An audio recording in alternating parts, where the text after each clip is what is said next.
আসসালামু আলাইকুম ওয়া রাহমাতুল্লাহ। আজ আমি পবিত্র কোরআন ও হাদিসের আলোকে ইস্তেগফারের অসংখ্য উপকারিতা থেকে 25টি উপকারিতা ও ফজিলত আপনাদের সামনে উপস্থাপন করব ইনশাআল্লাহ।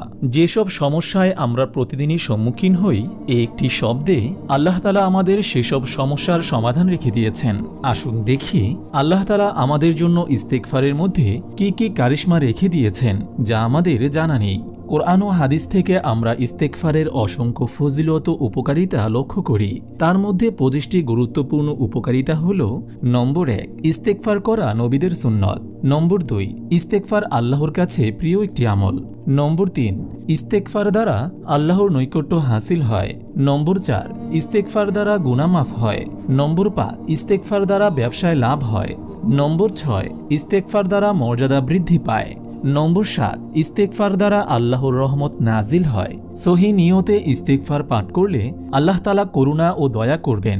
সূরা নিসার 110 নং আয়াত, ওয়া ইয়ামাল সুআন আও ইয়াজলিম নাফসাহু সুম্মা ইস্তাগফিরিল্লাহ ইয়াজিদিল্লাহ গফুরুর রহিমা। যে গুনাহ করে কিংবা নিজের অনিষ্ট করে অতঃপর আল্লাহর কাছে ক্ষমা প্রার্থনা করে, সে আল্লাহকে ক্ষমাশীল করুণাময় পায়। সূরা নিসা আয়াত 110। নম্বর 8, ইস্তেগফার দ্বারা সন্তান সন্ততি যাদের হয় না তাদের সন্তান হয়। নম্বর 9, ইস্তেগফার খরা ও অনাবৃষ্টি থেকে মুক্তি পাওয়া যায়। নম্বর 10, ইস্তেগফার দ্বারা বাগানে ফসল ভালো হয়। নম্বর 11, ইস্তেগফার দ্বারা কলবের ময়লা পরিষ্কার হয়। হযরত আবু হুরায়রা রাদিয়াল্লাহু তাআলা আনহু থেকে বর্ণিত, তিনি বলেন, রাসূল সাল্লাল্লাহু আলাইহি ওয়াসাল্লাম ইরশাদ করেছেন, মুমিন ব্যক্তি যখন কোনো গুনাহ করে তখন তার অন্তরে একটি কালো দাগ পড়ে। তারপর সে যদি ফিরে আসে, গুনাহের ইচ্ছাকে মন থেকে বের করে দেয় এবং ইস্তেগফার করে, তাহলে তার অন্তর পরিচ্ছন্ন করে দেওয়া হয়। যদি আবার গুনাহ করে তাহলে এটি বাড়তে থাকে। অবশেষে গুনাহগুলোর কারণে তার অন্তর মরিচায় আচ্ছাদিত হয়ে যায়। বস্তুত এটি আলোচনা করে পবিত্র কোরআনে ইরশাদ হয়েছে, কাল্লা বাল রানা আলা কুলুবিহিম মা কানু ইয়াকসিবুন।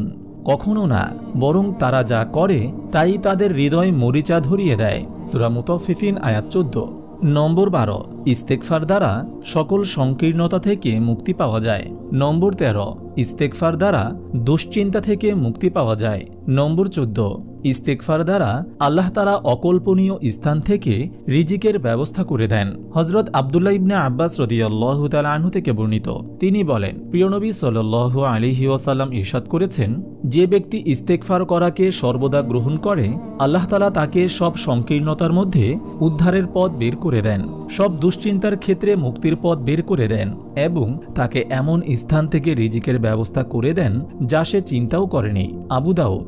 নম্বর 15, ইস্তেগফার দ্বারা সকল গুনাহসমূহ মাফ হয়ে যায়। হযরত বেলাল ইবনে ইয়াসার ইবনে জায়েদ রাদিয়াল্লাহু তাআলা আনহু, যিনি ছিলেন প্রিয় নবী সাল্লাল্লাহু আলাইহি ওয়াসাল্লামের আজাদকৃত গোলাম, তিনি বর্ণনা করেন, তিনি তার বাবা ও দাদা সূত্রে বলেন, রাসূল সাল্লাল্লাহু আলাইহি ওয়াসাল্লাম ইরশাদ করেছেন, যে ব্যক্তি পড়ে আস্তাগফিরুল্লাহাল্লাযী লা ইলাহা ইল্লা হুয়াল হাইয়ুল কাইয়্যুম ওয়া আতুবু ইলাইহি, তার সব গুনাহ ক্ষমা করে দেওয়া হয়, এমনকি ধর্মযুদ্ধ থেকে পালায়নের গুনাহও ক্ষমা করে দেওয়া হয়। নম্বর 16, ইস্তেগফারের দ্বারা আল্লাহর আযাবও আসে না। সূরা আনফালের 33 নং আয়াত, ওয়ামা কানাল্লাহু লিউআযযিবাহুম ওয়া আনতা ফীহিম ওয়ামা কানাল্লাহু মুআযযিবাহুম ওয়া হুম ইস্তাগফিরুন। হে রাসূল, আল্লাহ কখনোই তাদের উপর আযাব নাজিল করবেন না যতক্ষণ আপনি তাদের মাঝে অবস্থান করবেন। তাছাড়া তারা যতক্ষণ ক্ষমা প্রার্থনা করতে থাকবে আল্লাহ কখনো তাদের উপর আযাব দেবেন না। সূরা আনফাল আয়াত 33। নম্বর 17, গুনাহ নামক মারাত্মক রোগের ঔষধ হল ইস্তেগফার। হযরত আনাস ইবনে মালিক রাদিয়াল্লাহু তাআলা আনহু থেকে বর্ণিত, প্রিয় নবী সাল্লাল্লাহু আলাইহি ওয়াসাল্লাম ইরশাদ করেছেন, আমি কি তোমাদের জানাবো না তোমাদের রোগ কি এবং তার ঔষধ কি? তোমাদের রোগ হলো গুনাহ আর ঔষধ হলো ইস্তেগফার বা ক্ষমা প্রার্থনা। নম্বর 18, ইস্তেগফার শয়তানের বিরুদ্ধে আল্লাহর পক্ষে একটি চ্যালেঞ্জ। হযরত আবু সাঈদ খুদরি রাদিয়াল্লাহু তাআলা আনহু থেকে বর্ণিত, প্রিয় নবী সাল্লাল্লাহু আলাইহি ওয়াসাল্লাম ইরশাদ করেছেন, ইবলিস বলেছিল, তোমার প্রতাপের শপথ, তোমার বান্দাদের দেহে যতক্ষণ প্রাণ থাকবে ততক্ষণ আমি তাদের বিপদগামী করতে থাকব। জবাবে আল্লাহ তাআলা বলেছিলেন, আমার প্রতাপ ও মহিমার শপথ, তারা যতক্ষণ ক্ষমা চাইতে থাকবে আমি তাদের ততক্ষণ ক্ষমা করতে থাকব। নম্বর 19, হৃদয়ে আল্লাহর ভয় জাগ্রত হয়। নম্বর 20, ন্যাক কাজ করতে মনে চায়। নম্বর 21, গুনাহের প্রতি ঘৃণা সৃষ্টি হয়। নম্বর 22, হৃদয়ে মন দারুণ প্রফুল্ল থাকে। নম্বর 23, ইবাদতে একাগ্রতা তৈরি হয়। নম্বর 24, বিপদ আপদ থেকে আল্লাহ তাআলা হেফাজত করেন। নম্বর 25, ইস্তেগফার করার পর আল্লাহ তাআলা বান্দার দোয়াও কবুল করেন। আস্তাগফিরুল্লাহ প্রতিদিন পাঠ করুন, তবে পড়ার সময় মনে মনে নিজের গুনাহের জন্য লজ্জিত হন। এটা যেন না হয় জবানে ইস্তেগফার করছেন আর মনে মনে গুনাহের খেয়াল চলছে। রাবেয়া বসরি বলেন, আমরা এমন ধরনের ইস্তেগফার করি যে সেটার উপর ইস্তেগফার করা প্রয়োজন হয়, অর্থাৎ মুখে ইস্তেগফার বা ক্ষমা প্রার্থনা করছি গুনাহ থেকে, কিন্তু মনে মনে গুনাহের খেয়াল করছি আর এ ধরনের ইস্তেগফারের জন্য ক্ষমা চাওয়ার প্রয়োজন হয়। ইস্তেগফার করলে তা প্রকৃতার্থে এবং খালেস অন্তরে করা উচিত, কেননা গুনাহে অটল থেকে তওবা করার অর্থ আল্লাহ তাআলার সঙ্গে ঠাট্টা মশকরা করা। নাউজুবিল্লাহ। ইস্তেগফার কিভাবে পড়বেন? কয়েকভাবে পড়া যায়, যা হাদিস সমূহে বর্ণিত রয়েছে। তা হলো, নম্বর 1, শুধু আস্তাগফিরুল্লাহ।